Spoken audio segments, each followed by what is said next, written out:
Welcome to CV Hustle, the podcast created to educate, inform, and inspire entrepreneurship here in our Coachella Valley.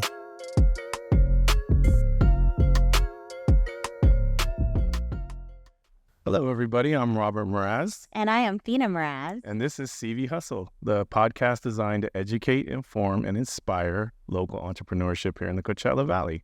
And today's guest, we've got a real special guest today because this is kind of what the podcast is all about, is the young hustlers out there. Our guest today is Elissa Galindo from Liana's Lavish Cleaning. And I got to address the elephant in the room. Thank you for joining us, by the way. Of course, it's such a pleasure to be here. But the elephant in the room is you're young. You're like, how old are you? 20 years old? I was 20. 20? I'm 20. Yeah. That's so funny because Phenom is probably like one of the main people who every time I see her, it's always like, hey, how old are you? And I'm still like, Phenom, I'm still 20. And then she'll tell me, you're still 20? I mean, mind you, I think I started working with her when I was 17. Yeah. So this is the first guest that can't legally have a drink on the outside of the show, which is pretty amazing to think where I was at 20 years old. I mean, I wasn't anywhere close to being able to run my business, let alone I couldn't even pass some of my classes in college at that point. So it's pretty amazing to have somebody of your age with your business background already, because it's not like you just opened up this business, right? Yeah, I mean, you've been doing it for a while now, because I know at least for a couple of years. So, I mean, that's a pretty amazing story. So how does somebody your age, for everybody that's out there listening, I mean, if you're 19, I mean, you could start, this one started at 18, so she beat you already. So how does somebody at that age even think? Because I know myself, and even you, feeling like at 20 years old, were you thinking about opening a business and being an entrepreneur? No, it's like, it's pretty mind-boggling to me. So that's why we invited you on the show, because it's a pretty amazing story. How does that even take us back? I mean, and I know you're from the community here, but how did that even come about? I mean, I think we should take it back. So are you a native? Yeah, definitely a native. So I was born here in the Coachella Valley, my 20 years on Earth, which probably is not that long. So I don't know if I can say a native, but definitely I was born here. I was born at John F. Kennedy Hospital. I grew up in Cathedral City for a good chunk of my time of life. And then I relocated to Indio. I think I was like in 4th grade. Now, do you have brothers and sisters? Because I mean, I know you as like on a professional level, but I don't know you like. I do, yeah. I like to say I have a basketball team of siblings. So I have an older sister who actually, she's my half sister, but definitely 100% my sister by all blood. Different mom. And then my parents got together, so I'm the oldest of my batch. So I'm 20. I have a brother who's 17, and then a sister who is 15. And then my mom had 3 other little boys, so they're 9, 8, and 3. So I have a good chunk of siblings. So then did you go to Cathedral City High School, or did No. So I went to, what was it called? Sunny Sands Elementary School. That was my elementary school for a really long time until I came to Indio, and then I went to. I forgot that. Did you graduate from Indio? I graduated from Indio High School. Shout out Raja.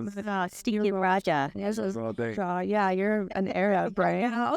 Yeah, no, definitely a Raja. Speaking of that, I just saw Mr. Lawson, my principal, like a few weeks ago, and it was really nice to see him. So definitely, I hold a lot of pride in being a Raja. I think you're a Raja too. Yeah. Oh yeah, class of '97 all day. What year did you graduate? I graduated class of 2024. Wow. So I wasn't born when I graduated, so it's pretty scary. Yeah, that's. Oh my God. That's cool. I mean, I can give you guys that. But it's okay. Okay, so you went to Indio High School. Did you start your cleaning business when you were in high school still? And how did that all? I did. Yeah. How are you an entrepreneur at 20 years old and with years of experience? That's the mind-boggling thing, is it's not like you just started. So go ahead and tell us that. I think I get really there's days that I wake up and I'm like, what am I doing?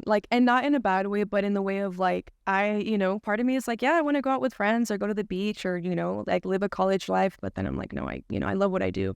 But to kind of sum it up, this actually happened during COVID. It kind of, I guess you can say COVID was a big blessing in disguise. But I definitely never, ever, ever, and I can express that, never, ever in my life, never, ever thought I would be an entrepreneur. I never even thought of business. I never really was around business. I mean, my dad was a car salesman for many years. But other than that, I mean, that's all I had really seen my entire life. But yeah, pretty much what had happened was, if you're a girly like me, I like to be very independent, and let's just say I started dating my junior year of high school. And my dad, I was raised by a single dad for the past about 10, 11 years of my life. So it's really just been my siblings and my dad, the four of us. And I was kind of raised very harsh, not in a bad way, but very, very. But you had to do things for yourself, right? You were very independent, Yeah. So I don't mean that like independent in a bad way, but I mean independent in a way of like I've always been taught to provide for myself, and not really depend on many people. So when I started dating, I remember telling my dad, you know what, Dad, I think I'm really like, interested in this, and I kind of want to see where it takes me. But then Interested in what? In my relationship, like I told my dad, Dad, I think this is going to go somewhere. But I don't want to be asking you for money. I can't do that if I want to go out. And I also wasn't at the point where I wanted to depend on, my boyfriend at the time. Still my boyfriend today, but, I didn't really know where it was going, but I was very like, I knew something about it. So I was like, hey, Dad, brought him home a paper. I really want to start working to kind of, start earning my own money and save before I have to go to college. Can you please sign right here? No. What was he signing? When you're in college, you have to have a work permit. Your parents have to sign off on you. Why didn't you just forge it like the rest of us? Yeah, that's true. His signature was so hard, and my dad knows so many people that the calculators were his friends, and I was like, no, there's no way that if I did this, like. So he didn't want you to work? He didn't want me. No, then that's the thing. So I was like, Dad, like I really want to work, I really want to earn money, but he didn't want to sign it for me, and his thing was like. And again, this is like not like shaming anything or anyone that's, working at a fast food or anything like that. Right. But my dad had always just told me like, you are meant for something, and you will be that something. And I remember listening to that my entire life, but me always like, I don't know what I want to do. I didn't know what I wanted to do. I had no idea, no direction really, but I knew that whatever I did, I would be good at it and I would have a lot of passion for it. So when that came about, him and I were going at it for weeks, and he just didn't want to let me work. And one day he told me, he said, look, you have a week from today. And I think it was like midweek. And he said, next week, this time, I want you to have an idea of what you're going to do, and we're going to get it started. I was mad. I was mad at the world because I felt like he wasn't allowing me that opportunity to grow. I was like, I'm telling him right here now, like, you're ready to roll and try. I'm in COVID. We're in COVID. We're at home. I can't. Yeah. What could you start? What could you do in COVID? Literally nothing. You go outside. And I shut down. I was like so upset at the world, I guess you can say. And what ended up happening is, he came to me and was like, you know what, like if you want to be upset, that's fine, but I'm just not going to let you do that, but one day you won't be upset with me anymore, and you're going to realize that I did this for the better. And growing up, I went through a lot. I was in and out of the CPS system. My parents kind of went through a really ugly divorce. My mom stepped out the picture when I was really young. I want to say about 10 years old. And, I think any girl on earth needs her mom. So, definitely not having that role, made it even harder for me growing up. And then, like I said, my dad being a war veteran, he was in the Marine Corps. So, that we kind of worked in like this line of structure. That mentality, you've got to get with it, and there's no crying about anything. Nothing. I mean, no crying, no nothing. Like you were set straight. So at that point, you were the oldest, right? And then you had a couple younger. So you almost stepped into like the mother role. Yeah. When my mom had my three other brothers, she actually moved out to like Lancaster. I think like relocated to Arizona. Gotcha. So it was really just my brother, my sister, and myself. So, growing up, like I said, it was really hard on my mind. I struggled a lot. I know many people look at me as like an extrovert, but I'm an introvert in many different ways. And my outlet was cleaning. I feel like it allowed me that control of my mind of, you can't control everything else that is going on, but you can control what's here and what's now. So I figured, if I can control the dust on this table, then I'll control the dust at the table. And if that's something, then better than nothing. So, he threw that idea at me, and I remember just like, no, like, I can't do that. Like, you expect me at 17 years old to go out and make this business and create this business. How was I going to do that? I didn't have the support. I didn't have the money. And all he told me was, you have $1,000 phone, you go on Google and you're going to search something up. Like, get ideas. You have YouTube, you have Google, you have so many different things that you can use to your advantage. Go search it out. But what were you searching? Because you knew how to clean. So what were you searching? Searching for more like, I really like in the intro episode you had, you guys had talked about like how Robert was your pen and paper, the legal portion of it. And when I thought of business, I thought legal. I thought, how does he expect me to become a legal person at the age of 17 and just, create this business and be this like hot shot in a year? So once I started doing that, and then, he started just kind of giving me all these ideas and was like, you don't need much to do something. So, I pondered that idea for a really long time. And then, not actually a really long time, within that week, because I had that week frame to figure something out. So once that kind of occurred, I was... No, you had that whole week to come up with something. So I had and then you Googled something. Oh yeah, so I Googled something. So when I was like in that route of like, cleaning, he has me on that because I can clean. I may not have known how to clean another person's house, but if I knew how to clean mine, then I can kind of put myself to think about it. So when I started looking at like profits and losses and, just different type of business ideas, like cleaning was probably one of the number one on the thing. They needed very little to invest and the profit will come in. Right. It's just very labor intensive, but not expensive to start. I mean, why was it not expensive to start? Because, all you needed was a bottle of Clorox and, a mop and a vacuum and something like that, which half of it I already had. I started my business with half the things that I had in my own home. Okay. Did you have a car though? How do you get from point A to that's B? True. Right? I didn't have a car. However, I was just like in a really lucky position where my aunt was just like not really liking her car anymore, and I was able to kind of take it up under me. So that was my point of travel. So like I said, I think everything kind of happened in its own time without me realizing it. Kind of not realizing that it was usually how it happens. That's kind of great. Pretty much, yeah. And, after that, it literally, within that week, I literally vividly remember still going on Snapchat, creating like this little small flyer, because I had no idea about templates or anything like that. So I'm like typing in all these random things, and I didn't know how to charge. I didn't know what to charge for. I didn't know how to even approach the situation. But my dad made me feel so confident that I can do it. And I was like, you know what? If I'm going to bet on anyone or anything, like I'm going to bet on myself. So I did that, and I was like, okay, well, where do I go from here? So he's like, well, put it on Facebook. So I put it on Facebook. Oh my God, Facebook.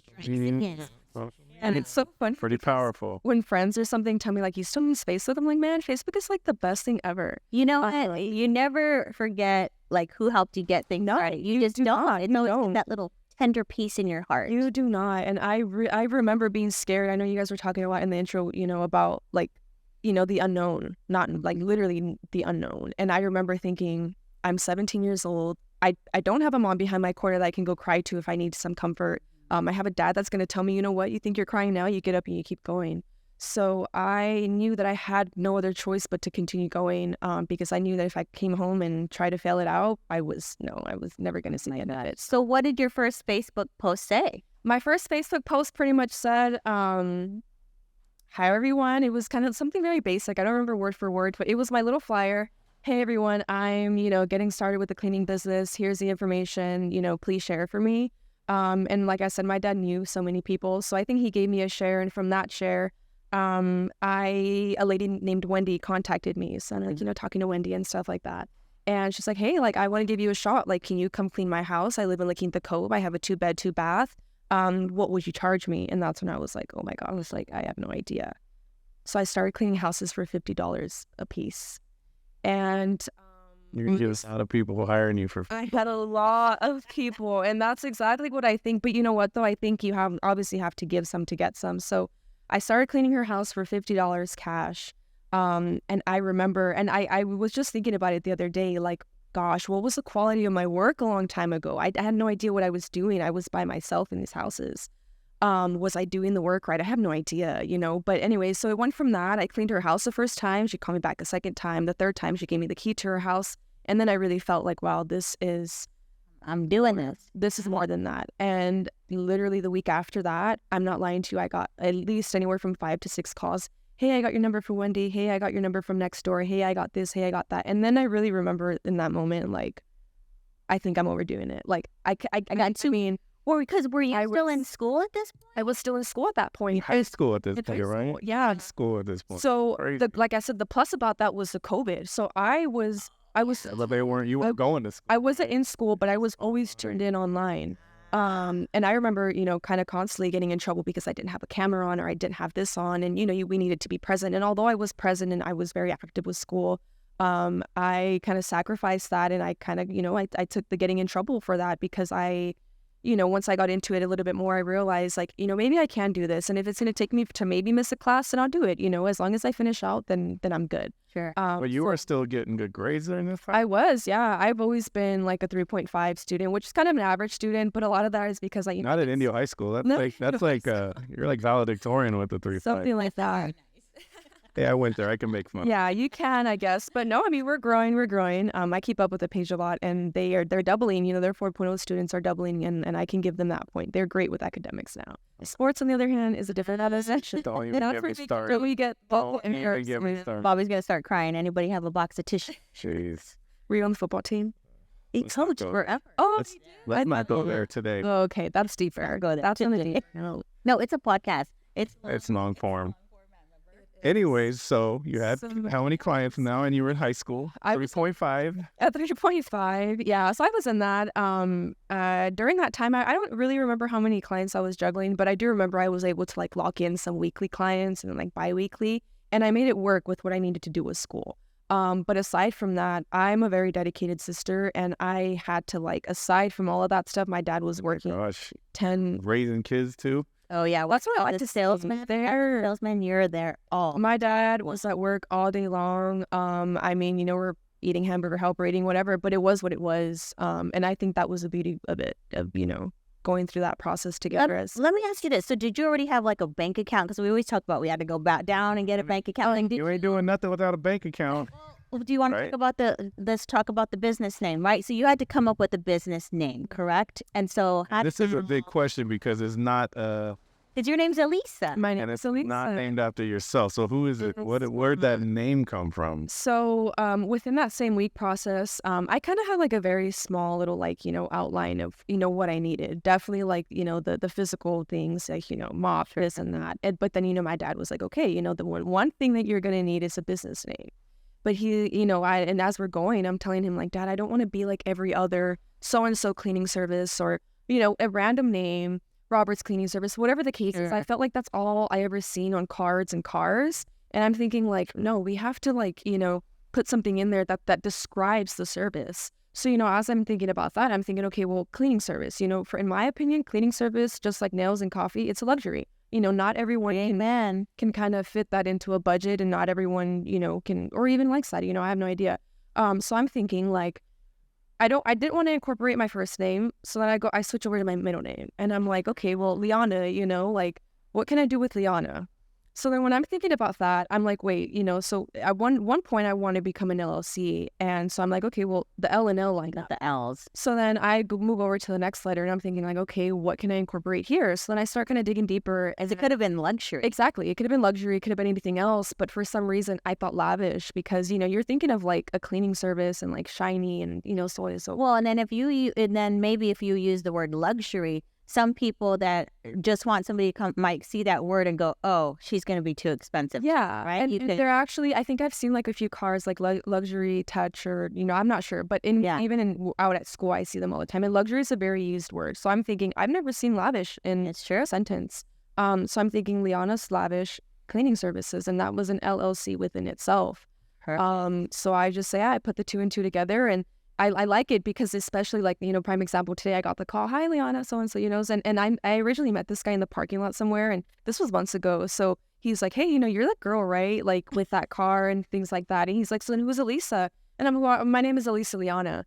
So then like, we started putting the two together, and it went about that. So I kind of wanted to incorporate myself, but not directly to where they're going to be able to look at my business and be like, that's Elissa, because Liana can be anyone. Okay. So then, do you want to talk about business structure? Well, I think, you probably started as a sole proprietor. Did you? Yeah, I did start there. And I'm still there because of the fact that I'm in school, and it is pretty hard to kind of crisscross all that stuff. I mean, it is such a mess. And, knowing my capacity, I didn't want to put myself there yet. And just for, the reasons of like stress, like taxes and school, and then because of just so many different other things. Okay, so let's move along. So Wendy called you, then you start having like 5-6 people, then you started getting your regulars. Then, do we jump to you started hiring people? Like, what the heck? Yeah, we can go there. Well, what point did you see the inflection that you couldn't do it anymore all by yourself? Because that's a big moment for a lot of small business owners. Is like, What do I know? release some control here and hire somebody? Because I know for me that was a big step because I was a control freak with my business, and I was like, they're not going to do it as good.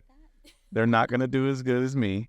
Yeah. And all the clients want to talk to me, and you have to, like, as you grow, you have to get out of that mindset because you cannot do it all yourself, right? I mean, if you just want to stay where you're at, cool, right? Yeah. If you're at your max capacity and you're making money and you're living and that's all you want to do, cool. But for me, I wanted to grow this thing. Yeah. Like, I wanted to stop doing the day-to-day and actually start, like, working on my business, start working in my business. So when did that inflection point come for you where you're like, hey, I can't be in two places at once, right? Yeah, I want to say that actually happened during my transition from senior in high school to college. Not necessarily that college was like anything much crazier, but definitely the difference in the commute time. I mean, Indio High School being here in the Valley, compared to Cal State San Marcos, about 2 hours away. So I think once that happened, I think I had a really big conversation with myself, like, okay, what am I going to do? Because I myself am a really big control freak, and I think I'm still pretty much there, and that I can admit, because I think that comes with age. I think as I get older, I'll grow out from that. But, right now, because I still have so much control over everything, I want to stay like that. But I definitely know that at one point I need to just, So wait a minute. So you graduate in Joe, and then what? You would go to college in San Marcos? Immediately. So what did you want to go to college for? What, or not saying that. What did you like? What was it like once I started? Like once I became? Yeah. What was the end goal? Like, what were you going to study in college? Is she studied in college? What is it? Because she's still in college. Yeah. So I finished May next year.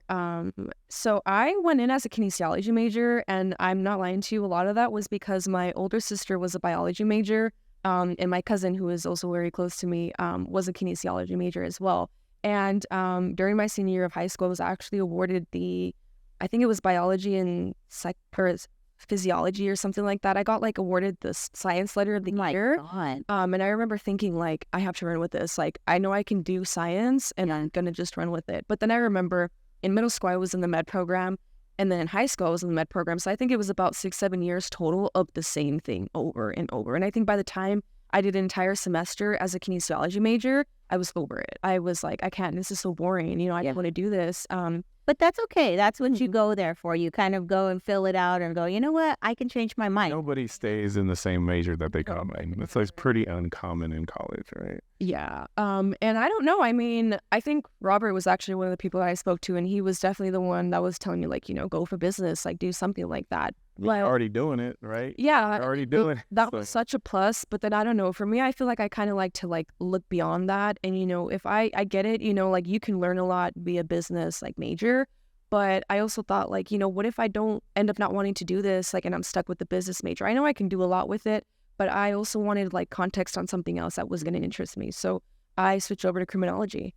And I've been in, mainly now you can clean up crime. Yeah, and exactly, they can tie into each other at one point. And a lot of people tell me the same thing, criminology, but it's really interesting. It's interesting. And it's got a science it does. avenue. Yeah, to it does. right? I mean, we deal with stats and a whole bunch of things, imprisonment, things like that. And I've always really loved things like that. Growing up, cops, my show to watch. I mean, that stuff was cool, Or if anything's going on in the hood, I'm always watching, oh my gosh, what's happening, So I've always really been intrigued by that stuff. And detective work, I work for actually a private investigator, and I think he is the coolest person ever. Oh, so when you have, does he want to be on the show? Does he want to be on the show? He does own his own fridge company, fixes fridges. But yeah, so that was kind of the route that I took. But I am very much open. I've been really contemplating the idea of taking some classes at COD for business. And so are you okay? So I've got a.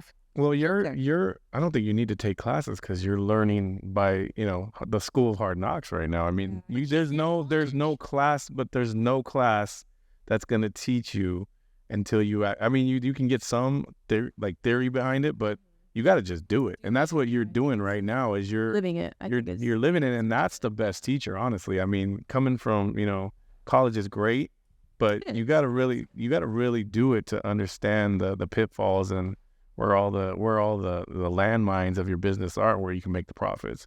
But so you're first year in college, right? And you hire your first person, right? When did you hire? Was it your first year? It was my first year. And who did you hire? Who did I hire? So I'll explain this on the show. So I've been with my boyfriend now for about 4 years. Lots of history between us. We love Cam, by the way.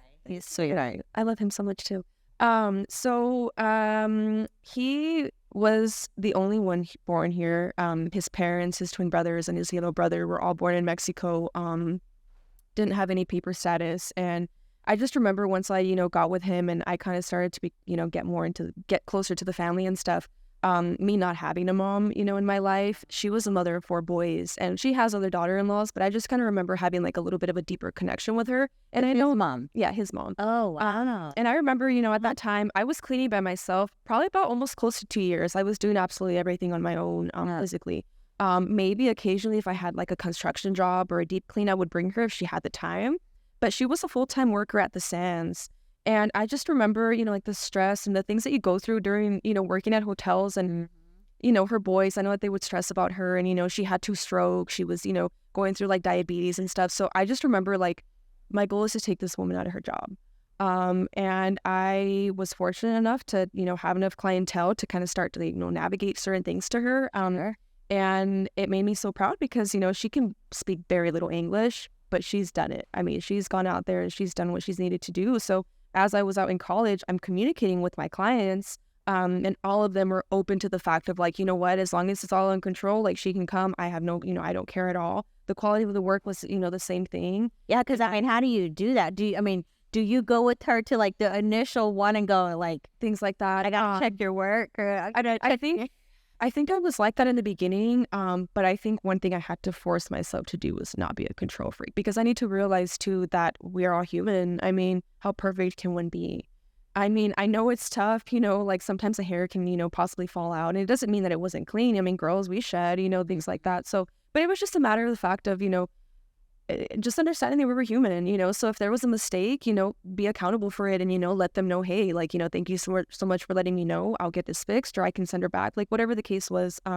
But again, I think that kind of goes both ways. If you have that background of clients that are going to be patient with you and understand. Well, I think you're a very good communicator. So you like, you lay it all out, and there's no, and I'm like, get to the point, Yeah. But it's good because then I know what's going on, so that's great. Yeah, it's taken a while to kind of like, gauge how to talk to people. Everyone's different. I mean, I know. What I've learned is like you kind of have to read a person before you start to become, because I was definitely like that. I was talkative. I was like not to the point. And I realized some people, just don't really care for that stuff. And then some people really want the conversation. So it was just, so I think I'm learning still as I go, because you never know. Let me ask you this. So like in my business, I can see a red flag coming a mile away. So can Bobby. Mm-hmm. Can you see that? I can see that. Yeah, I can see that. But the downfall of that is I've had a few red flags. But then I've come to realization, like I'm kind of big on the chances. And sometimes those people with the red flags actually turn out to be the biggest green flags. But if that red flag comes, then you got to let go of that red flag. But like you said, like sometimes you just have to kind of work on whatever their issue is, and then you kind of win them over that way. And be patient, because realistically, some of these people that I thought were red flags, like I said, turned out to be some of the greatest people in my life. And all it took was patience and understanding. But there are definitely those things that are just like, even just hearing about it from afar, or if, I'm just like, okay, yeah, never mind. I can't do that. I can't commit to that, but definitely on the red flag zone.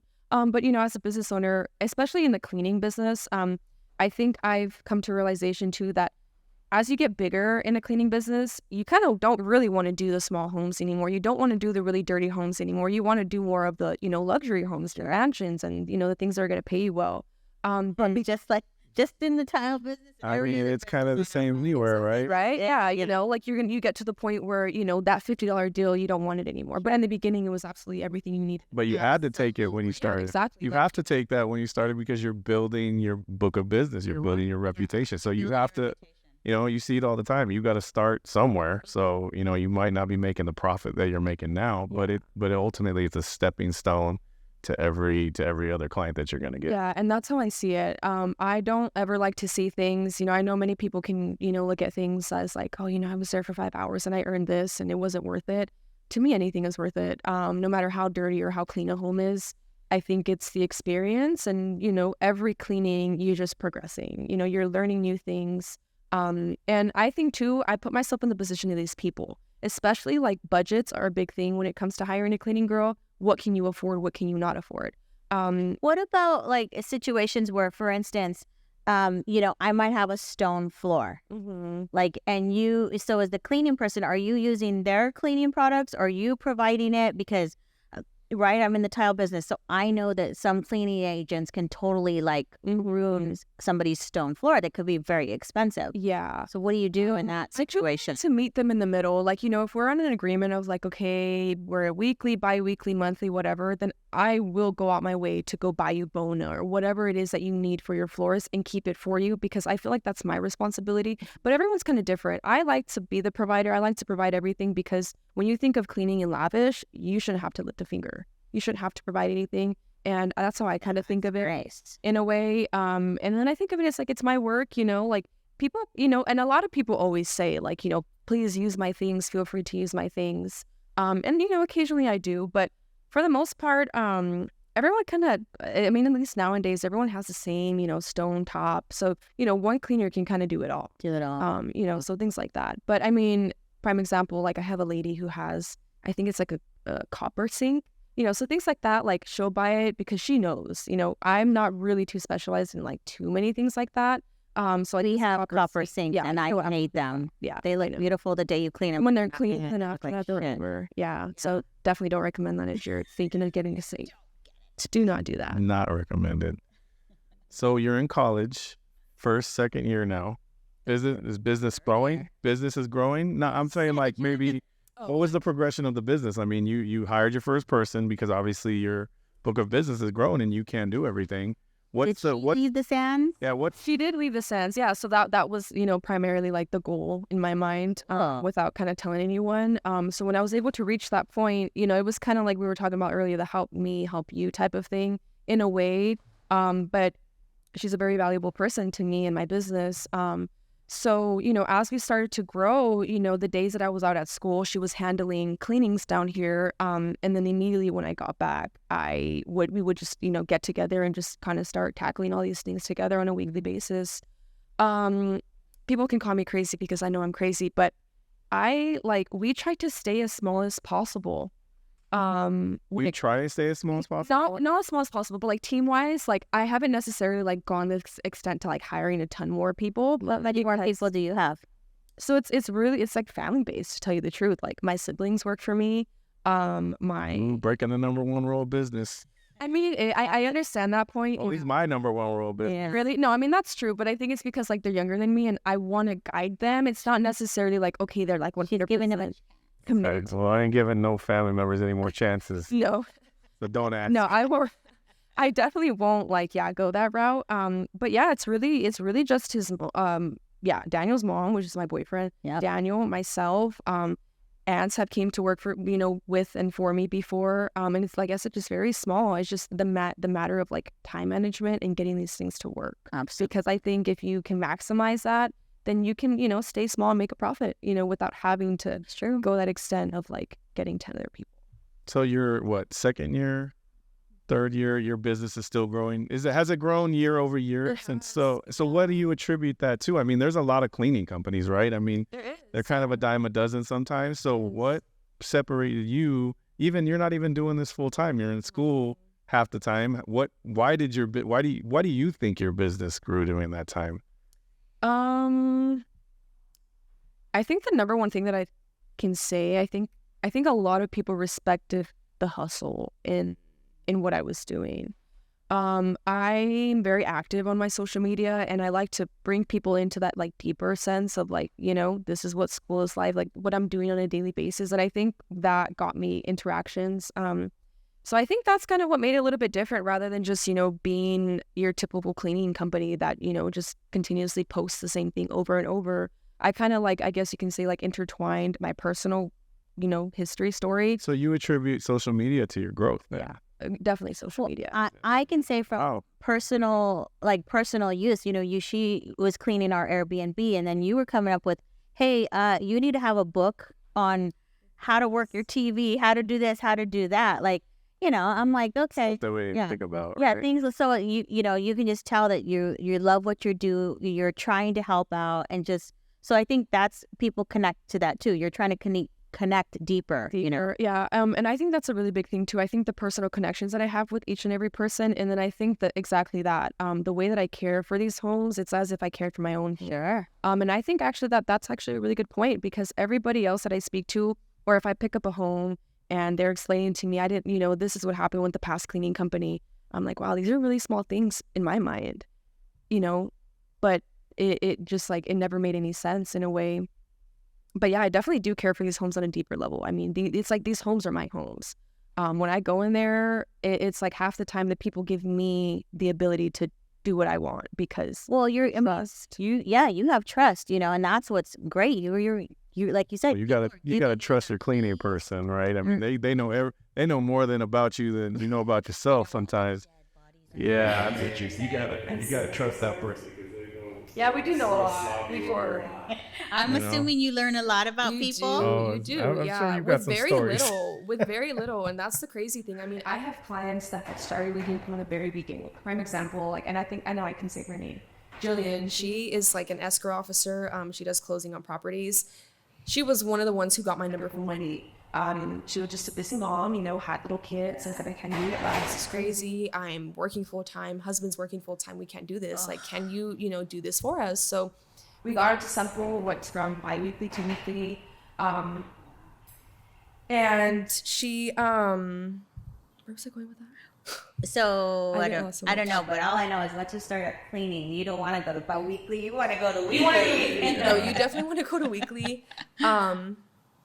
But no, I was going somewhere with that. Well, okay, so let's take it back to, you started with Wendy, and like, how many clients are you up to now? So when I first started with Wendy, I want to say from like the top of my fingers, I had a good 8 people from the very beginning for years.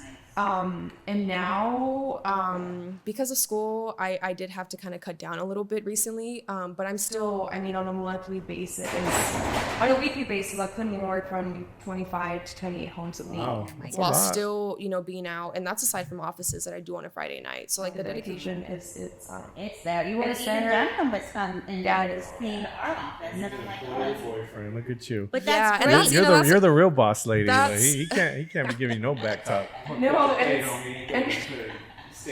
make you do all floppy. But I see so much of us like in you guys, like, you know, like you've always explaining, like, you know, you're like the crazy the one with the ideas, and in this world that breaks, like, hey, you have to do it like this. And he was that person for me. But I think it is the most beautiful things that go together. You guys really need us. Oh, Jesus. We have to remind you. I think that's I always tell Bobby, Very here's true. me in my dreams, and then here he comes.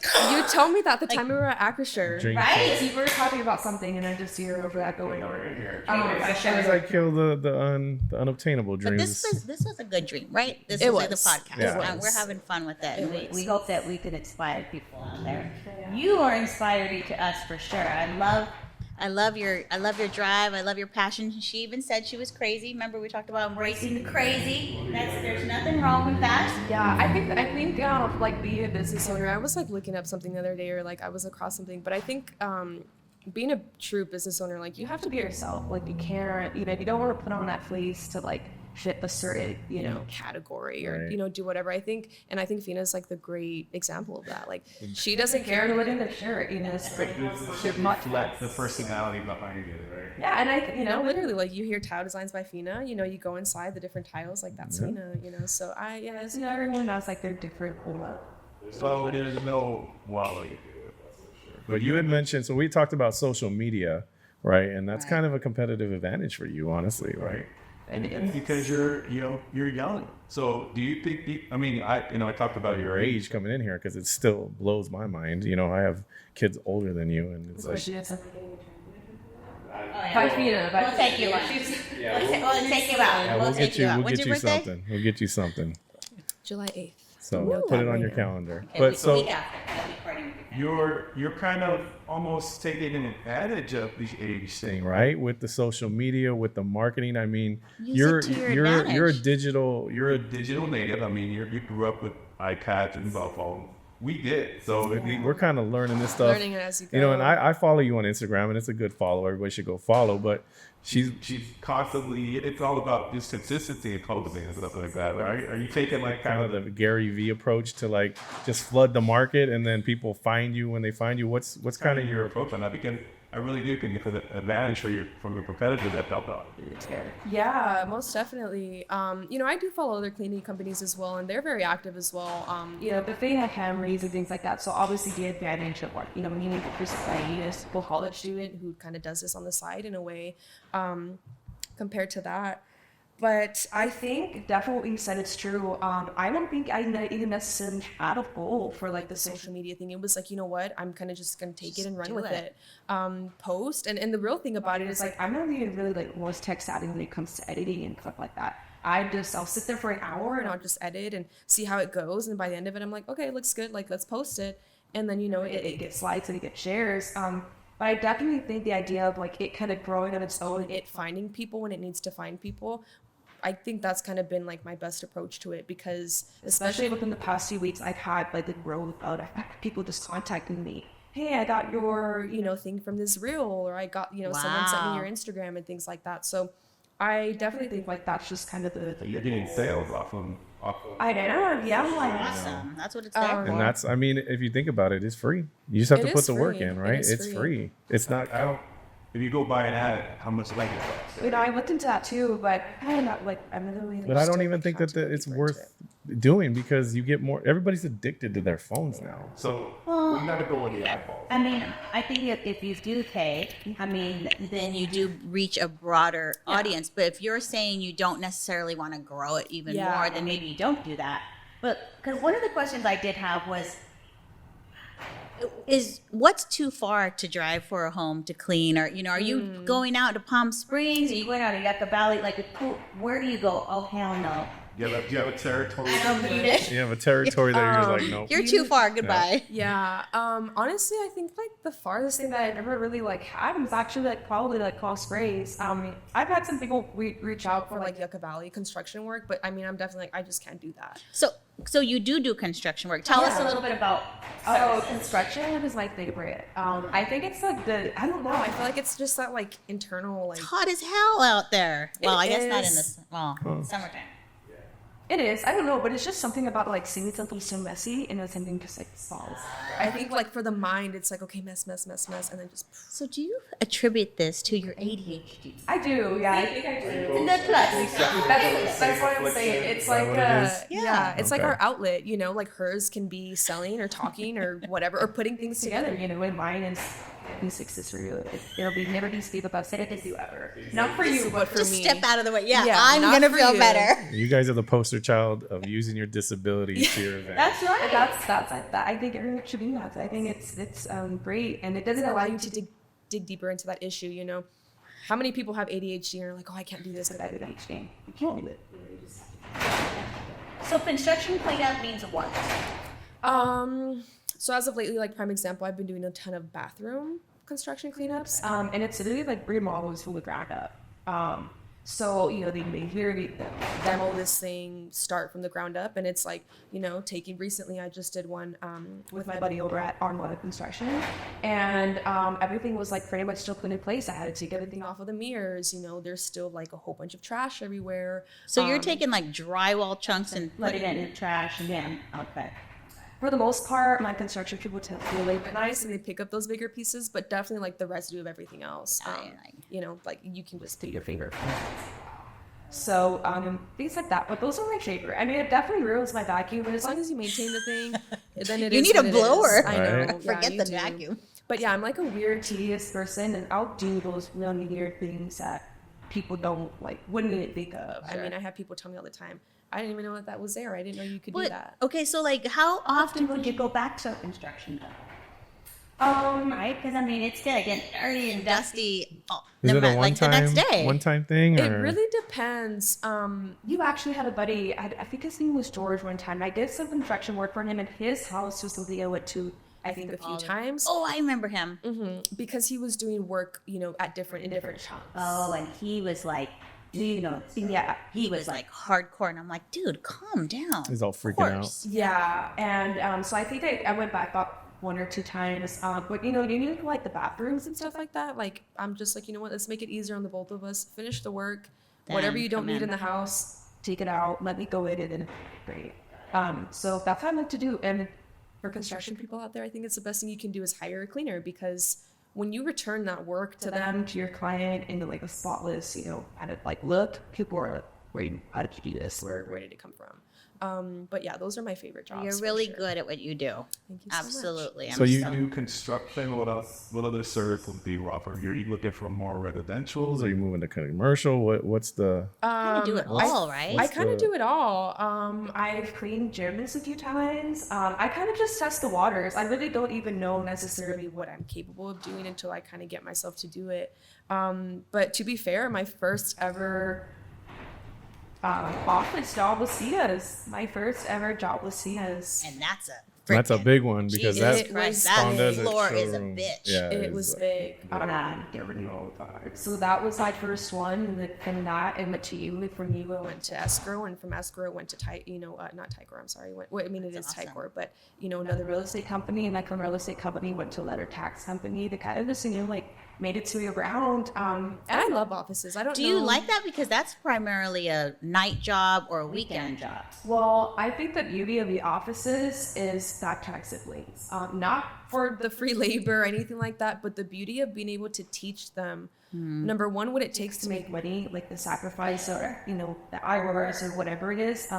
But number two, to kind of show them what it is to work for yourself, and, hey, we don't feel like cleaning the office on a Friday night. Well, let's go Saturday morning, or, just kind of the freedom that comes with doing around that.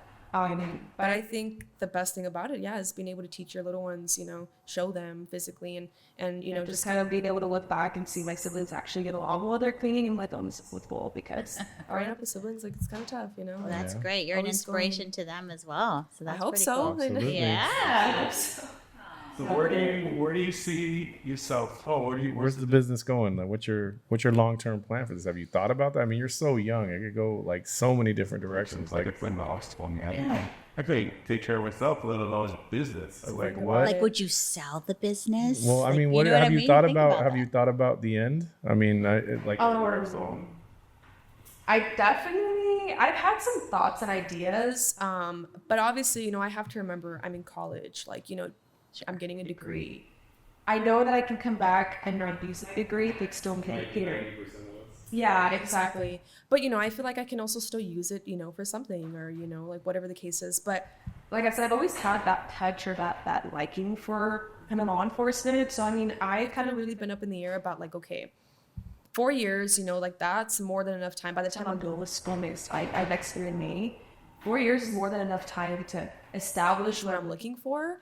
And then possibly kind of start up with another career, get something going, get kind of the business to be on its own running, and we kind of just do the management portion of it.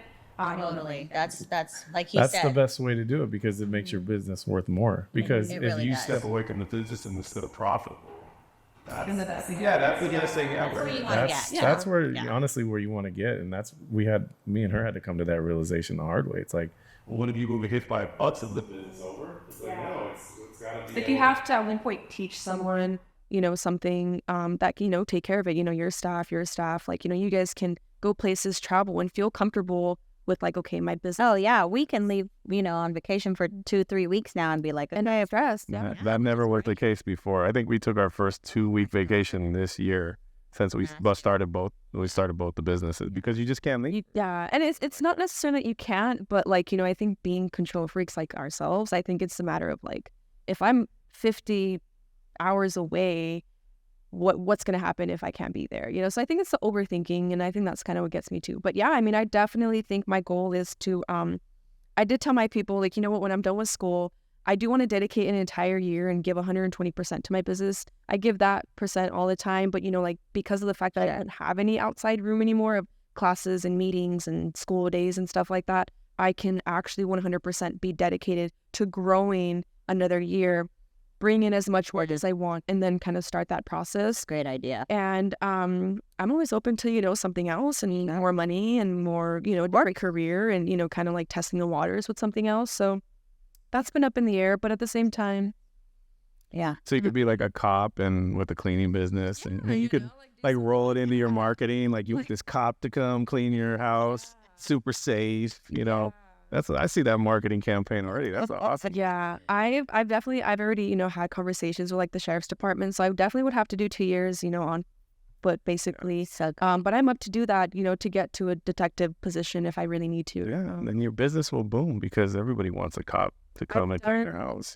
I've done like sit-ins with like dispatch, and it's just It's cool. It's very interesting. so cool. And I think me, like I said, I've had many situations where the police has been called on my dad because he has like severe PTSD and anger and stuff like that. So like the fear instilled in me of like something's gonna happen to my dad, But the beauty of it that made me, I think, dig deeper into it of like wanting to possibly do that was like the time that the cops would show up to my door and they understood the situation because they've been there or they've done that. And I think I know it's really hard to like believe someone when they say, oh, I want to do this because I want to make a change. You think one person out of everyone, how are they going to do that? But I think me being a female and possibly going into that, police force and being in the CPS system and seeing a lot of things, I think that is a different approach to becoming a cop as well, if I really wanted to do that. So that's why I'm open to it, because I think it's important that we have people in these roles that have been through certain things, because I think life is the teacher of everything. Well, your future is definitely bright. From the time I met you for the first time, I'm like, that she's going somewhere, and you're proving us right. So this is awesome. We are running short on time, but we do like to ask our guests 2 staple questions. So off the top, best business advice that you've gotten? That I've gotten, best business advice. There's got to be something that you can think back to. Somebody that gave you a nice little nugget of, I can do this, or. I don't know. I mean, that now like all the other question. 50 people are like coming to my mind right now. Okay. Come back to that one after. All right, we'll come. So the second one is worst business advice you've gotten. You got some bad advice. Come on. Everybody and their grandma got an opinion about your business. Like somebody said some dumb shit. I'm sure. The worst. No, I don't know. Worst. Can you give me an example of what you've been? So the worst piece of advice I ever got was, let me think. I had a couple examples. No. I know. Okay, so I remember. It's like it's okay to hire your family. Oh, okay. That was the worst because we did that and it went horribly. Yeah. Well, I mean, I think that's definitely a given in my mind. Yeah. But you're like proving the opposite, so maybe that's in a way. Maybe that is good advice just for the right family. I think the best piece of one of the piece I've been given was save. Yeah. Right. I mean, because you just never know what can happen. You might go through a slow period, and you have employees to pay for, and so you need that money to kind of coast. Yeah. Right. So like, actually, I can say the same thing. But actually, I think the best piece of advice, and I say this as advice because I think if they're telling me this is for a reason, but the ideas and the advice of like the fact that I can grow within the business, like the things that I'm capable of doing, the roles that I need to take, and kind of like, taking the step back and looking at what I have, whether it's family members or boyfriend or whoever it is, like the growth of that, and, kind of just like the advice of like, you don't stop here.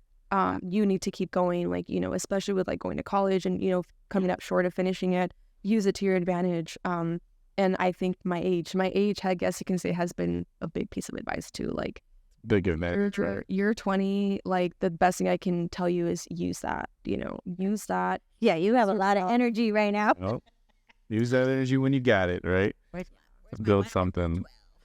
Well, so where can our listeners follow you and find you if they want to, maybe talk to you about your services or talk to you about your journey? Where's the best place to reach out to you? I pretty much just use Instagram.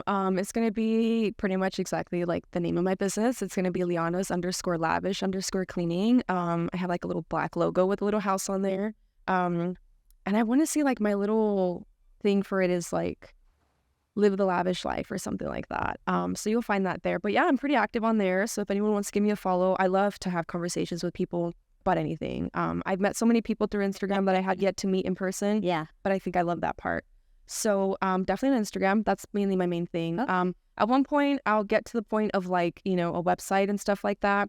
But yeah, mainly Instagram. Follow me on there. Give me, you know, talk to me, you know, whatever you And have. Facebook.